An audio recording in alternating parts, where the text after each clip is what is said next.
Good afternoon, friends. This is Dr. Bharti Garg from the Department of Public Administration, Punjab University, Chandigarh. Today we are going to discuss the topic of All India Services, their role and rationale, Central Civil Services and State Civil Services.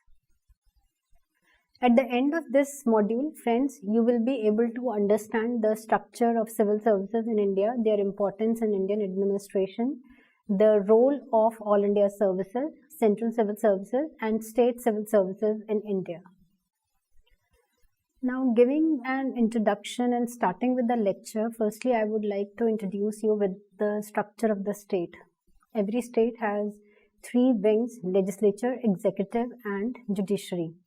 In India, we have a parliamentary system of governance where the political executive is responsible to the legislature. Legislature is responsible for policy making and political executive through the class of civil servants who are the permanent executive is responsible for the implementation of the policies.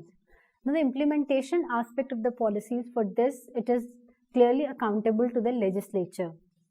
So policy making, which is the role of legislature, the implementation of those policies lies with the political executive through the permanent executive, that is the civil service. So civil services, they play a very important role in the implementation of the policies. The success or failure of any policy lies in the hands of civil services. The importance of civil services was recognized well in time by our constitution makers, and thus civil services have been accorded a constitutional status in our constitution from Article 308 to 322, which talks about the union services, that is the All India Services and Central Services, as well as about the state civil services. Friends, we are going to discuss the genesis of modern civil services in India. The landmark year is 1854. In 1854, Lord Macaulay set up the modern civil service in India. It recommended that the modern civil service in India be recruited through open competitive examination based on merit system.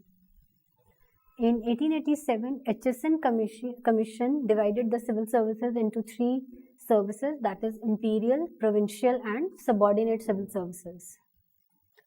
In 1919, under the Government of India Act 1919, the imperial services were divided into two, that is All India Services and Central Civil Services. From 1930 onwards, civil services in India were governed by Civil Services Classification, Control and Appeal Rules 1930. Various services were divided into four categories, that is Class 1, Class 2, Subordinate and Inferior Services. During British era, another classification came into being, that is the gazetted services and non-gazetted services. The difference between the two was that the officers of the gazetted services, their names were registered in the Government Gazette, and the officers who belonged to non-gazetted services, their names were not registered in the Gazette of the Government of India. So this classification prevails even today, that is of gazetted officers and non-gazetted officers. Friends, the adjoining picture in this slide shows the composition of ICS officers. Now, ICS was the elite service in India, which after independence became IAS, that is Indian Administrative Service. But as you can see in this slide, the ICS officer, which was very elite in nature, it had almost Britishers, and the process of recruitment was racist in nature, means Britishers were given prominence in the recruitment than Indians. But slowly, as you see, we moved on, and at the time of independence, we have more of Indians in the service than the Britishers in the service. After independence also, we continued with the same rules, that is civil services were governed by Civil Service Classification, Control and Appeal Rules of 1930, but they were amended from time to time. From 1970s onwards, the civil services were grouped into Group A, Group B, Group C and Group D services. Since the 6th Pay Commission report, the classification was into Groups A, B and C. Now friends, we are going to discuss the classification of civil services in India. Now as this slide shows, the civil services are divided into three categories: All India Services, Central Civil Services and State Civil Services. Now these three services, out of these three services, All India Services and Central Civil Services, they cater to the Union Government, and the State Civil Services are the exclusive of the State Government. Now, central civil servants, they cater to the subjects which are in the union list. State civil service cater to the subjects in the state list, and all India service officers, they are appointed in the states. So in a way, they implement the state subjects, but they are accountable to the union government also along with the state governments. So friends, now we are going to discuss these services in little detail. Now, firstly, we are going to take up All India services. All India services are common to both union and the states, and they are set up as per the provision included in Article 312 of the Indian Constitution. We have in India 3 All India services, that is IAS, Indian Administrative Service, second is IPS, Indian Police Service, and third is Indian Forest Service, IFS. The second category of services is the Central Civil Services. The officers of the Central Civil Services, they cater to the subjects included in the union list. So they are officers of the union government. And for example, the officers of Indian Audit and Account Services, Indian Foreign Service. So these officers, they work under the exclusive control and domain of the union government. The third category is of State Civil Services. Now the officers of the State Civil Services, they are exclusively under the control of the state government and administer subjects which are assigned to the state government under the state list of the Constitution. So they are officers of the state government. For example, in Punjab we have PCS officers, in Haryana we have HCS officers, and so on. The central and state civil services can also be classified as Group A, B, and C services, with Group A services holding a higher rank in stature. All India service officers are all Group A service officers. So in a nutshell, the civil services in India are classified as All India services, which are 3 in number: IAS, IPS, IFS. They are all Group A services. Central civil services, which are classified into Group A, B, and C, and state civil services, which are again classified into Group A, B, and C. Here we have an illustrative classification of services. Friends, as we can see, the All India service here is a Group A service. We have 3 All India service: IAS, IPS, and IFS. IAS is a general management service, IPS is a specialized service, and Indian Forest Service is a technical service. In the central services Group A, we have no general management service, we have only technical services and specialized services. And in the Group B central services, we have all the 3 categories of services, that is general management service, specialized service, and technical services. Apart from that, we have multitasking services which exist in all general and functional management areas. Now friends, we are going to discuss in detail the All India services, that is the most important service. Article 312 of the Indian Constitution provides for the method of the creation of the All India services. As discussed earlier, we have 3 All India services in our country: IAS, IPS, and IFS. The officers of All India services, they serve both the union government as well as the state government. Now, this slide shows the logos of all the 3 officers: IAS, IPS, and IFS officers. All India Service Rules 1951 provides that the union government, in consultation with the state government, can make rules regulating the recruitment and conditions of service of the All India services. Now, since it provides that the union government can consult the state government while framing rules for the regulation of the recruitment and conditions of service of the civil services of All India services, so it shows that officers of All India service, they serve the union government as well as the state government equally. Now we are going to discuss the objectives behind the creation of All India services. As we have discussed that the officers of All India services serve both the union and the state government. So the government wanted to have a class of officers which are acting as a link between the union government as well as the state government. So the very first objective behind the creation of All India services is to have liaison between the union government and the state government. The officers of the All India services, since they serve both the union government and the state government, so they act as a coordinating link between the union government and the state government by putting forward the views of the state government to the union government and views and arguments of the union government towards the state government. The second objective behind the creation of the All India services is to ensure uniformity of administration in the country. We have a uniform pattern of All India services in the entire country. Every state has a class of All India service officers. So, and they serve both the union government as well as the state government. So, there is a uniformity of administrative structure in the whole country. Despite the fact that all the states are different and there are different state governments, we have a class of All India service officers who have a uniformity in structure and functioning of administration. The third objective behind the creation of the All India services is to have a close link between the union government and the state government. This ensures that the administration at the union level will remain in touch with the ground realities in the states through All India service officers. Now, since All India service officers, they act as a coordinating link between the union government and the state government. So, the union government remains in touch with the ground realities existing in the states, which thus facilitate in formulating better plans and policies for the state governments. It is not just the union government that remains in touch with the ground realities in the states, but on the other hand, through the class of All India service officers, state administrations also develop wider perspective, and it helps in getting them best possible officers for its senior positions. Since these officers act as a liaison link between the union government and the state governments, and they are the coordinating links between the two, so state governments can also understand the realities of the union government by what are the constraints of the union government, how it functions rather than just imposing its will. So it also helps the state government in getting better funds and putting forward its views, and in fact it also helps the state government in having a wider outlook with regard to the working of the union government. Moreover, the creation of All India services helps in lesser political interference in recruitment and control of the officers.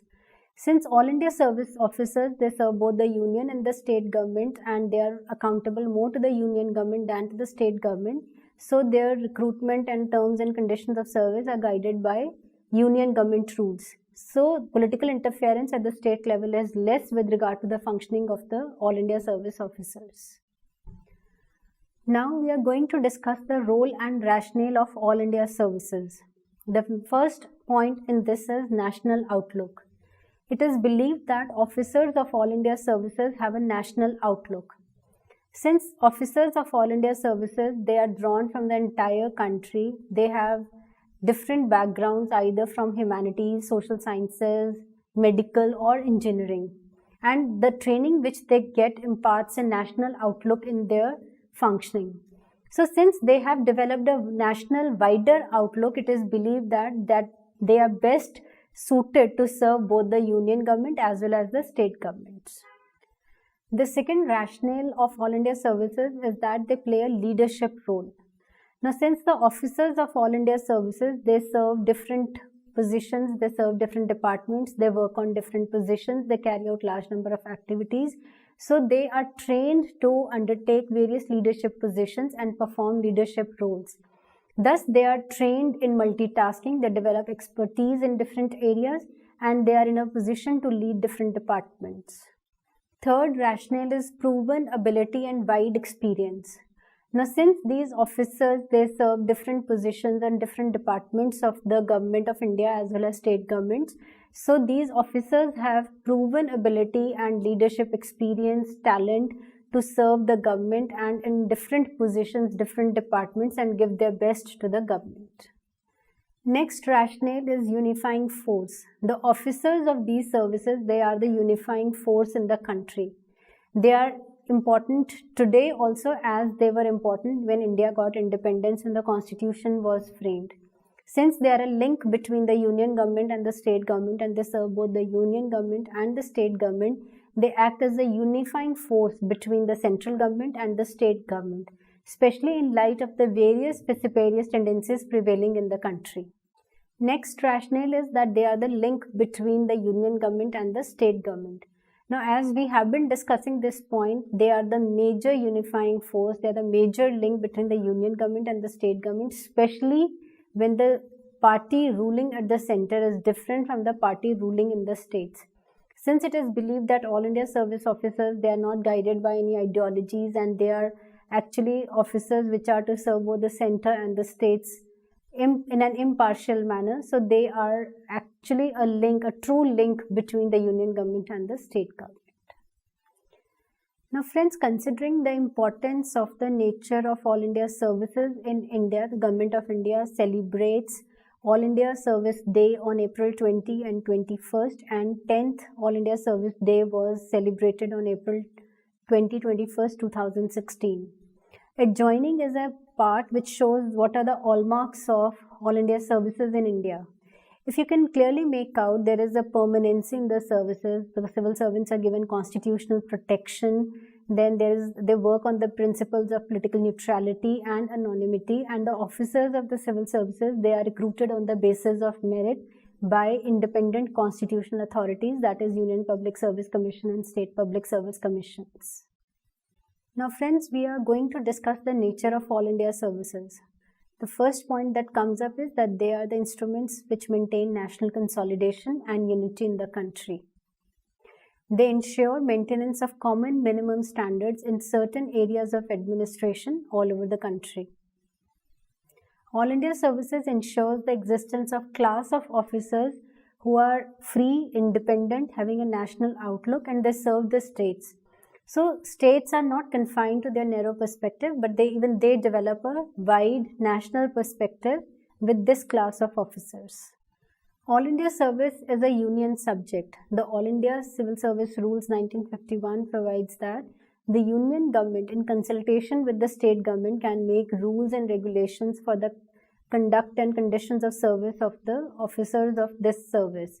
Thus, it is the union government which has the responsibility to frame rules and regulations with regard to this service. The power to impose penalties on the officers of the All India services, like retirement, removal, or dismissal, it lies with the union government in consultation with the Union Public Service Commission. Now friends, we have seen that All India service officers, they are very important in the functioning of the administration of the entire country, and All India service officers, they have been serving both the union government and the state governments. But of lately, certain negative trends have been observed in the functioning of All India services, and first such negative trend is the unhealthy nexus between the officials of All India services and politicians. And this unhealthy nexus has become a breeding ground for corruption in India, and civil servants, they toe the unhealthy and unrequired demands of the political class in trying to get plum postings. So this unhealthy nexus has worked against transparent, corruption-free, and rational administration in the country. Another important negative trend noticed in the functioning of All India service officers is that they are wary of taking bold decisions. Now, various vigilance organizations like Central Bureau of Investigation or audit organization like CAGI, they have created a kind of fear psychosis amongst the officers, and because of various audit objections or vigilance mechanisms that have been devised, the officers are not taking any bold decisions which require risk taking, and they fear being questioned by various organizations like CAGI and Central Bureau of Investigation, which is going against the functioning of administration in India. The third unhealthy trend noticed is the sectarian divide amongst the officers of All India services, and it has been found that officials at the highest levels in the Indian Administrative Service, Indian Police and Forest Service, they are divided along sectarian lines, and they have been found promoting their own vested sectarian interests rather than working in the interest of the entire society. There is a problem of corruption that has crept into the functioning of the officers of All India services. Now, this corruption that has crept into the system is very unhealthy, and it has emerged because of various reasons like unhealthy nexus between the politicians and the bureaucrats, and non-transparent functioning of the administration. And these practices have marred the functioning of administration at various levels. It is said that civil services in India, it has lost its anonymous and neutral character, and these corrupt practices have become prevalent at all levels of administration. Next negative trend being noticed in the functioning of the All India service officers is inappropriate decision making. It is said that these officers, they make centralized planning, they are far away from the ground realities. So the decisions which they take those decisions while sitting in ivory towers, which are not catering to the actual needs of the population which is deprived of the benefits. So their decisions are more highly centralized, lacking any teeth and lacking any potential, not catering to the real needs of the people. Another negative trend noticed is that the civil servants of All India Services are not secure about their tenure. Since they are not secure about their tenure, so they are not able to function effectively. Their tenure has largely been dependent on the whims and fancies of their political masters. They don't know when they'll be transferred from one position to another position. Thus, their work is hampered and their efficiency is strictly affected by this. Now friends, we have till this point discussed about All India Services. Now we are going to discuss about the Central Civil Services. Now Central Civil Service officers, they serve the Union government and administer subjects which are under the exclusive domain of the Union list included in the 7th schedule of the Indian Constitution. The Central Civil Service officers, they are categorized in different ways. One such categorization is into Group A, B and C. The second classification is into non-technical services, technical services which includes engineering and health services, other services which include some of the engineering and health services, and central secretariat services. Now we are going to discuss in detail about the Central Civil Services. Firstly, let us take up Central Civil Services Group A. Now the recruitment to the Central Civil Service Group A, B non-technical services is done by Union Public Service Commission through the Common Entrance Exam, which is conducted along with the recruitment of the All India Services. Separate examination is conducted by UPSC for the technical services of health, engineering, biotechnology, etc. The most important Central Service Group B is the Central Secretariat Service, and these are also gazetted positions.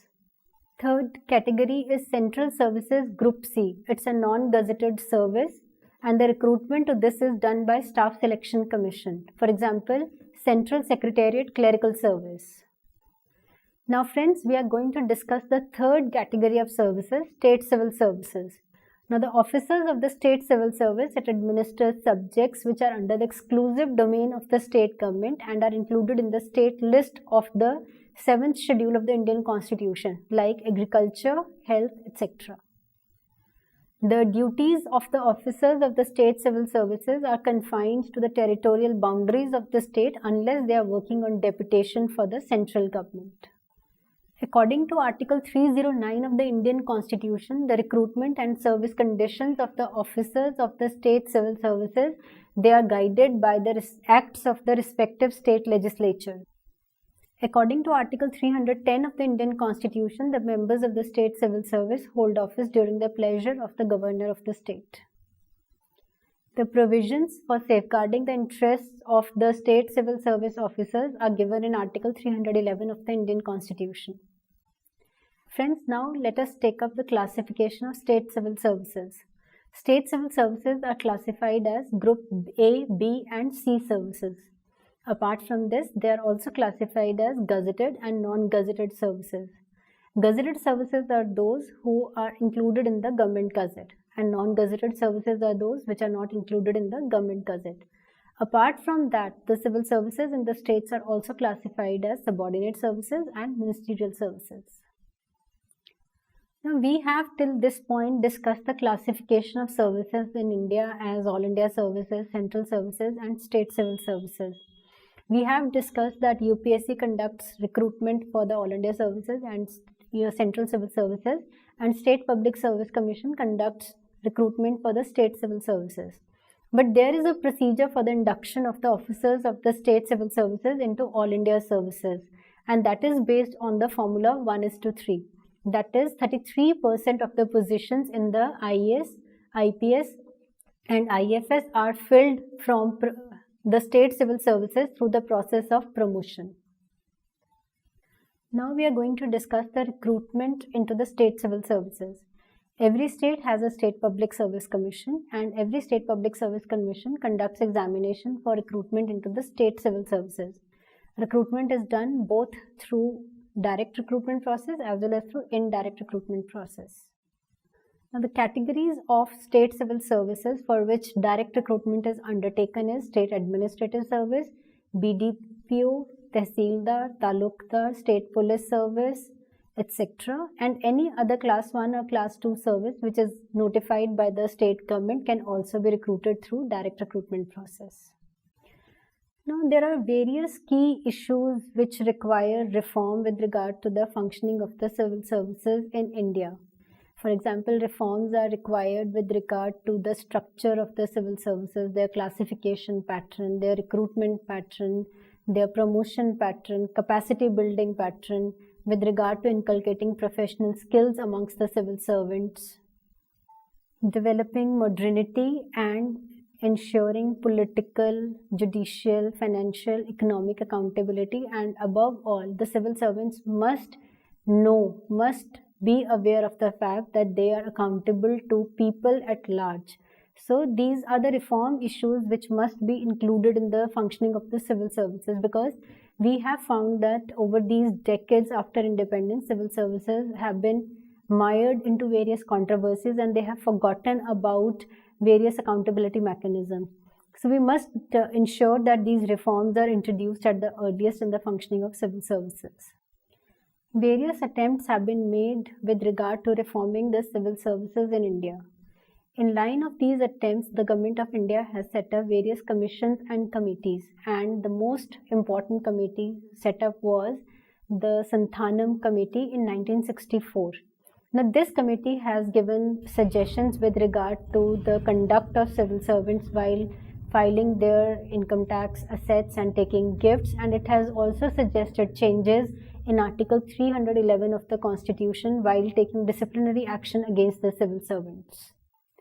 The second most important committee set up was the Hota Committee in the year 2004. This committee had recommended amendments in the Prevention of Corruption Act to safeguard the honest civil servants, enactment of the Code of Conduct for the civil servants, Code of Ethics for the civil servants, and Code of Governance for the civil servants.